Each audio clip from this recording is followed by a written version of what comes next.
எல்லா புகழும் இறைவனுக்கே.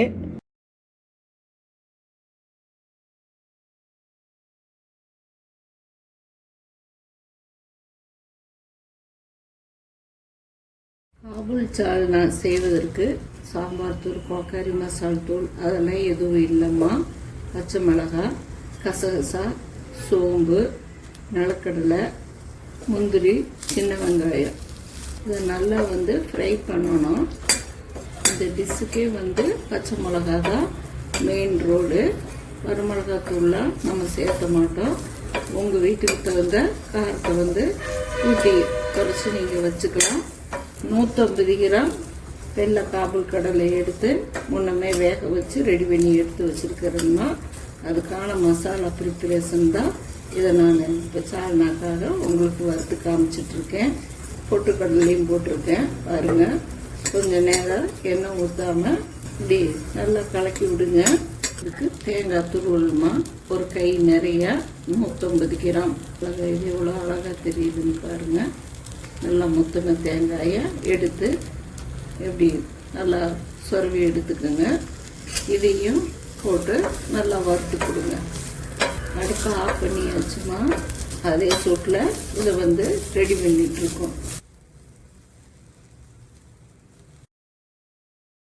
கல்லீரலில் இருக்கிற டாக்ஸினை வெளியேற்றுறதுக்கு இந்த 2 ப்ராப்பர்ட்டியும் தாம்மா நமக்கு மெயினாக இருக்குது. ஒன்று புதினா, 2வது கொத்தமல்லி தழை. இதை நீங்கள் ஒரு நாளைக்கு கொஞ்சமாவது எல்லாத்துலேயுமே நீங்கள் அதை யூஸ் பண்ணிட்டு வரலாமா. இந்த சூட்லேயே நம்ம கலந்து கொடுத்தாச்சு.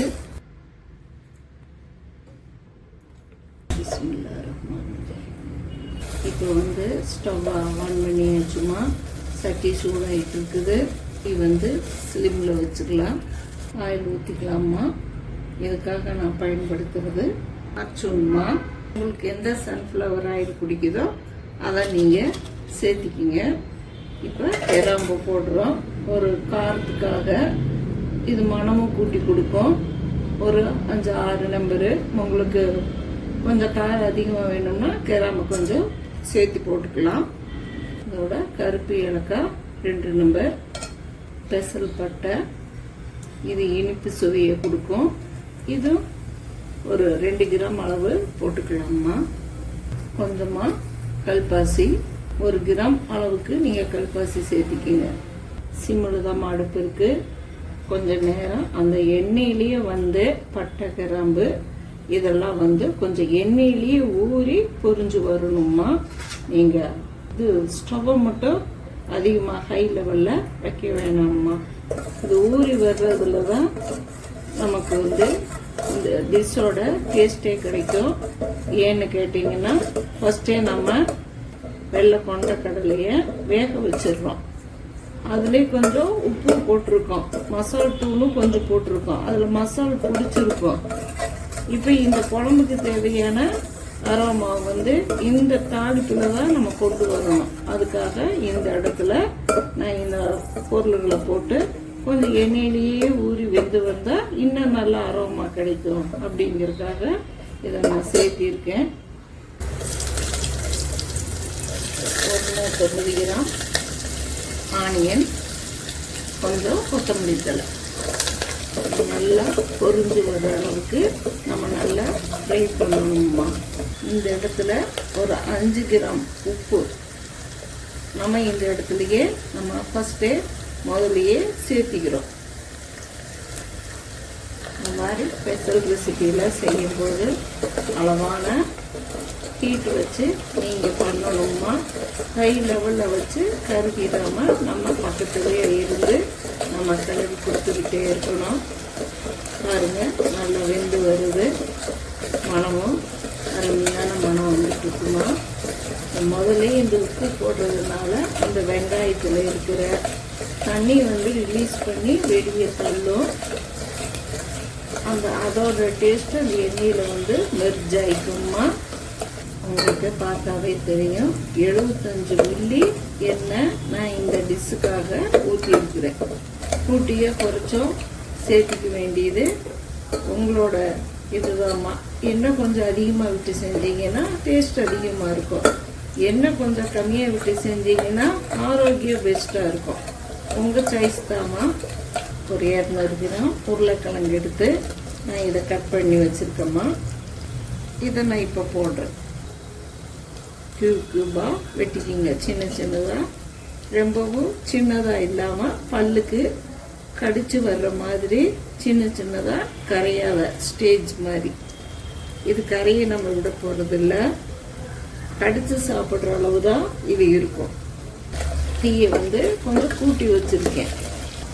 இது எண்ணெயில் வெந்து வரணும். உருளைக்கிழங்குக்கே உள்ள பச்சை தன்மை நம்ம எண்ணெயில் வணக்கினா தான் போகுமா. அதுக்காகத்தான் எண்ணெயிலே நம்ம வணக்கிட்டோம்னா அதோட டேஸ்ட்டு, அதோட அரோமா எல்லாமே இந்த எண்ணெயில் மெர்ஜாகி நமக்கு அழகான அருமையான டேஸ்டான நமக்கு சால்னா கிடைக்கும். அதே அளவு 150 கிராம் உள்ள கறி பீன்ஸுமா, அதை இந்த இடத்துல நம்ம சேர்த்திக்கிட்டோம். பாருங்க, இப்போ உருளைக்கிழங்குல இருக்கிற ஸ்டார்ச் போய் கீழே உட்காரும். அதனால் நம்ம நல்லா கிளறி கொடுக்கணும். உருளைக்கிழங்குலாம் போட்டுட்டா கொஞ்சம் கிளறி கொடுக்கணும். இல்லை பக்கத்தில் வேறு இருந்துச்சுன்னா கொஞ்சம் தண்ணி ஊற்றி கிளறி விட்டுட்டு போகணும். இந்த இருக்கிற மாவு தன்மை ஸ்டார்ச் கீழே போய் உட்காருமா. அது மாதிரிலாம் ஸ்பெஷல் டிஷ்ஷு நீங்கள் செய்யும்போது எண்ணெயில் வணக்கி இந்த மாதிரிக்கு நீங்கள் செஞ்சீங்கன்னாக்கா அருமையான நமக்கு சால்னா கிடைக்குமா. இந்த மெத்தடவே நீங்கள் பயன்படுத்தி நான்வெஜ்ஜுக்கும் நீங்கள் செய்யலாம். A1 ஃப்ளேவரில் கிடைக்கிற பிரியாணி மசாலாவை தான் நான் இந்த இடத்துக்கு யூஸ் பண்ணி காமிக்க போகிறேன்.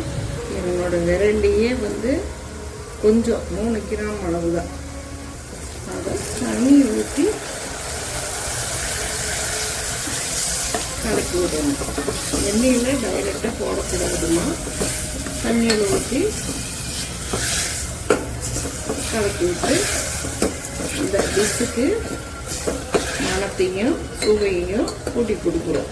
கலர் பாருங்கள் எவ்வளோ நல்ல கலர் வந்துருக்குதுன்னு. இந்த சன்னா வெந்த தண்ணியை இதில் சேர்த்திக்கிறோம்மா. இந்த காய்கறி எல்லாமே ஃபஸ்ட்டே நம்ம பிரியாணி மசாலாவோட சேர்ந்து அந்த பிரியாணி மசாலாவில் இருக்கிற எசன்ஸ் எல்லாமே காய்கறியில் சேர்ந்து வெந்திருக்கும்மா. இப்போ அடுத்து நம்ம போட போகிறது இஞ்சி பூண்டு விழுது தான். இந்த டிஷ்ஷுக்கு 4 மடங்கு பூண்டு வைக்கிறீங்கன்னா 1 பங்கு இஞ்சி வச்சா போதுமானதுமா. இஞ்சியோட வாசம் அதிகமாக தெரியக்கூடாது. கொஞ்சமாக இஞ்சி, ஒரு 10 பல்லு பூண்டு. கரெக்டாக நீங்கள் இந்த டிஷ்ஷுக்கு அளவு எடுக்கிறீங்கன்னா ஒரு 25 கிராம் பூண்டு எடுத்துக்கோங்க. ஒரு 5 கிராம் இஞ்சி எடுத்துக்கோங்க. 5ல் ஒரு பாக்கு இருந்தால் கூட இஞ்சி போதுமானது. இதை நான் முதல்ல அரைச்சி ரெடி பண்ணியிருக்கேன். இது இப்போ நான் இந்த இடத்துல நான் சேர்த்திக்கிறேன். எண்ணெயில் வணக்காமல் இப்போ நீங்கள் சேர்த்துறீங்களாமா அப்படின்னு கேட்பீங்க. உருளைக்கிழங்கு ஸ்டார்ச்சு அதுவும் போய் கீழே பிடிச்சி உட்காரும். பூண்டுலேயும் பசப்பு தன்மை இருக்குது, அதுவும் கீழே போய் உட்காரும். ஃபஸ்ட்டே அது நமக்கு பொருள் டிஷ்ஷு கரெக்டாக ப்ராப்பராக வராததுக்கு மெயின் காரணமே இது 2 தான். இப்போ பாருங்கள், எந்த அடியும் பிடிக்காது. எண்ணெய் பாருங்கள் தெளிஞ்சிருக்கு. இந்த எண்ணெயிலேயே இந்த பூண்டோ இஞ்சியும் வெந்து வந்தால் போதுமா. சால்னா நம்ம பேர் வச்சுருக்கிறோம்னா நான்வெஜ்ஜோட டேஸ்ட்டு கிடைக்கணும். இது வெஜிடபிள் சால்னா ரொம்ப சூப்பராக இருக்கும். எந்த விதமான காயையும் நீங்கள் இந்த மாதிரி சால்னாவை மாற்றி நீங்கள் சாப்பிட முடியும். எங்கிட்ட எண்ணெய் இருக்குதோ அதை வச்சு நான் உங்களுக்கு சால்னா பண்ணி காமிச்சிருக்கிறேன்மா.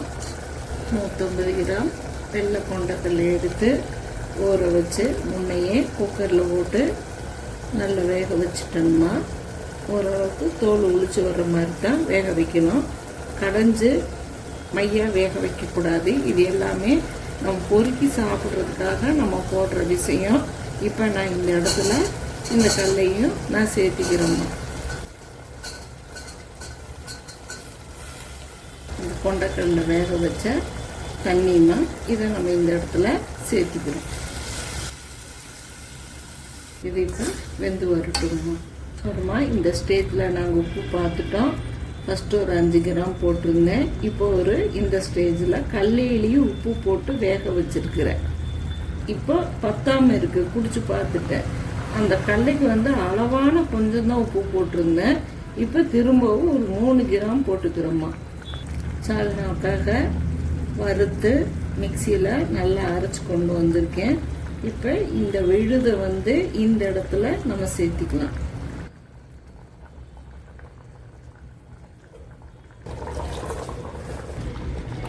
இந்த சால்னாவுக்கேம்மா எலுமிச்சம்பழமோ தக்காளியோ தயிரோ கறி மசால் தூளோ இதெல்லாம் எதுவுமே நம்ம போடுறது இல்லை. இது பிளைனாக வெறும் பச்சை மிளகாயை யூஸ் பண்ணி நம்ம செய்யறது.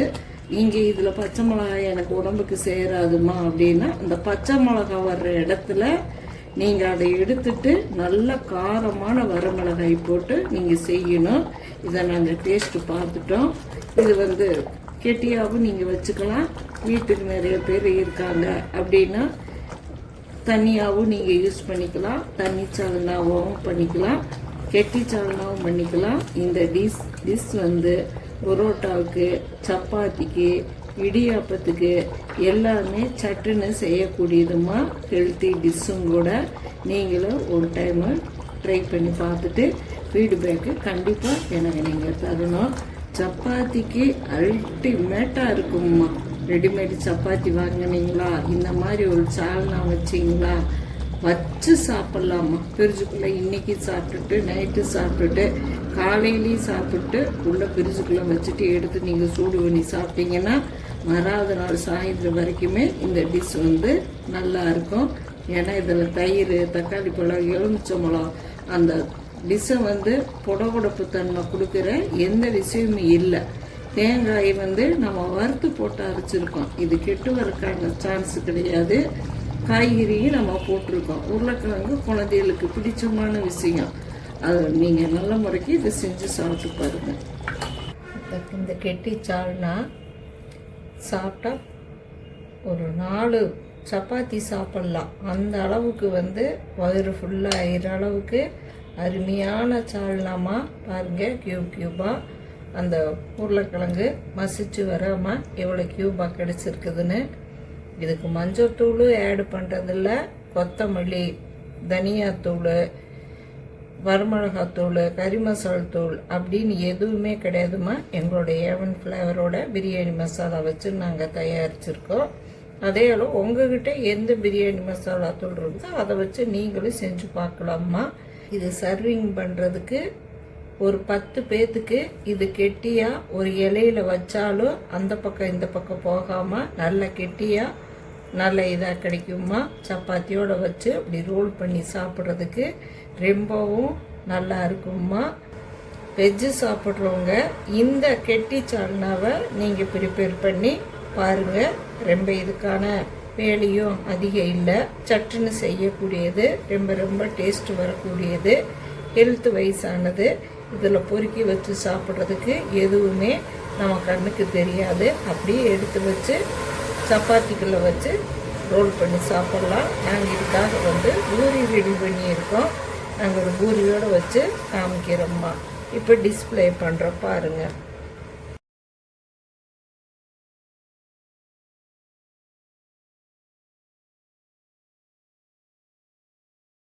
கப்பு நிறைச்சி நமக்கு கொண்டக்கடலை, பீன்ஸு, உருளைக்கிழங்கு நமக்கு கிடைச்சிருச்சுமா. இது தனி சால்னாவா நீங்கள் எடுத்துக்கலாம்.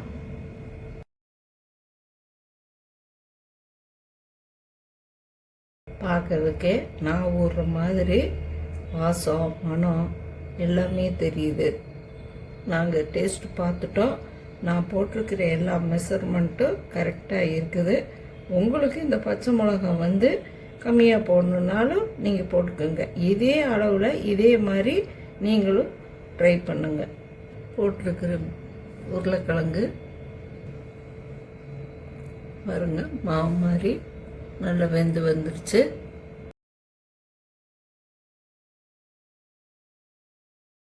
இந்த கொண்டக்கடலையும் நல்லா வெந்து வந்திருக்கு. பீன்ஸ் நம்ம போட்ட கறி பீன்ஸு, பாருங்க எப்படி எந்த பொருளாக இருந்தாலும் அதோட ராஸ்மெல்லும் போயிடணும், நல்லா வெந்து வரணும். அப்போ நம்ம வயிறுக்கு எந்த விதமான பிரச்சனையும் கொடுக்காம சீக்கிரமாக டைஜஸ்டன் ஆகும்.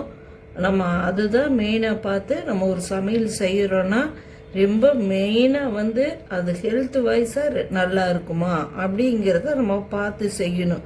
எல்லாமே சட்டுன்னு 5 நிமிஷத்தில் செஞ்சிடலாம், 3 நிமிஷத்தில் செஞ்சிடலான்னு செய்கிறது சமையல் இல்லைம்மா. இது நம்ம உடம்புக்கு ஹெல்த் வைஸாக நல்லா இருக்குமா அப்படிங்கிறதாம்மா.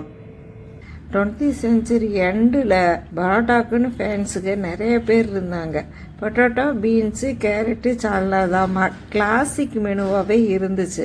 நாளடைவில் வெஜிடபிள் ரேட்டு ஜாஸ்தி ஆனதுனால குருமாவாக மாற்றிட்டாங்க. 1990 கிட்ஸாக இருந்தவங்களுக்கு இந்த டிஷ்ஷு நீங்கள் கடைக்கு போய் பரோட்டா அண்டு சால்னா வாங்கி சாப்பிட்ட மெமரிஸ் ஞாபகம் வரும்மா. கண்டிப்பாக இதே மெத்தடில் நீங்கள் ட்ரை பண்ணி டேஸ்ட் பண்ணி பாருங்கம்மா.